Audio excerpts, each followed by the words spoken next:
mula sa nakanginginig tuhod na adventure na hilig ko, dadalhin muna tayo ni Chef JR sa kanyang playground sa harap ng kalan.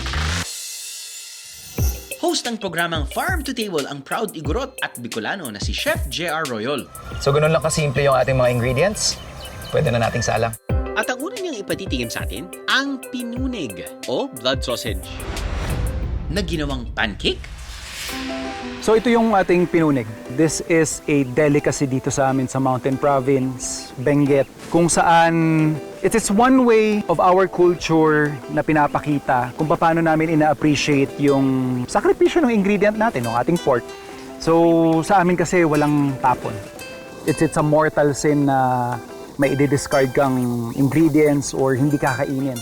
So sa amin, para ma-repurpose yung mga innards, yung ibang parte ng baboy na siguro walang ibang putahe mapaglalagyan, dito namin siya sinisiksik lahat. Yung general ingredients lang ng pinunig is definitely dugo. Yung pinaka ginagamit nating casing dito is yung pinakabitukan niya talaga. Some might actually say na medyo intimidating yung itsura ng ating pinunig.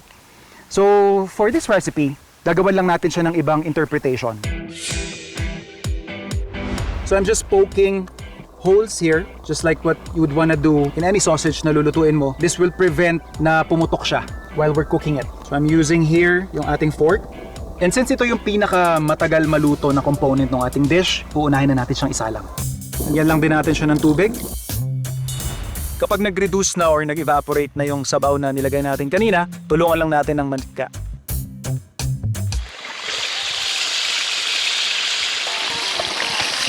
So habang tinatapos natin yung ating pinunig, prepare na natin yung ating batter. So we have here all-purpose flour. Lagyan lang natin to ng baking powder para umalsa siya. Some salt. And yung ating wet ingredient, yung ating eggs. Mix lang natin to. Once we have our batter ready, pwede na natin ilagay din sa pan. Cover lang din natin para mas umalsa yung ating batter.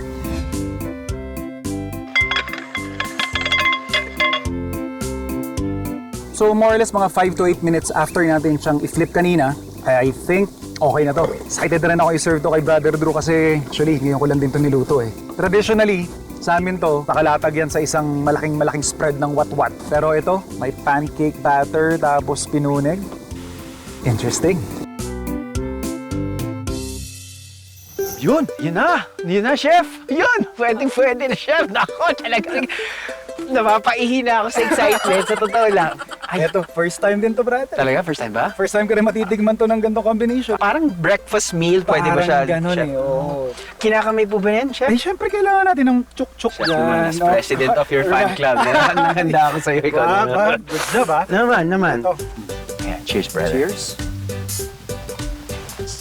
Parang may Betamax na may bite. Parang siyang, yung texture nga niya, very, parang flaky and, di ba, parang grainy, parang kumakain ka ng liver, parang gano'n. Yes, Okay. Alam mo, nag-enjoy ako sa texture dahil din sa wrapper. Dahil may konting, May bite, no? May bite din siya. actually parang ang nagpa-pop eh. Ito, gusto ko na subukan. Try na natin siya with Butter. fairness, ha? In fairness, bro. It worked. First time? First time.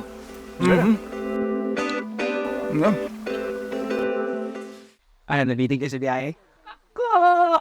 All you gotta do is just subscribe to the YouTube channel of GMA Public Affairs and you can just watch all the Behind the Drew episodes all day, forever in your life. Let's go! Yeehaw!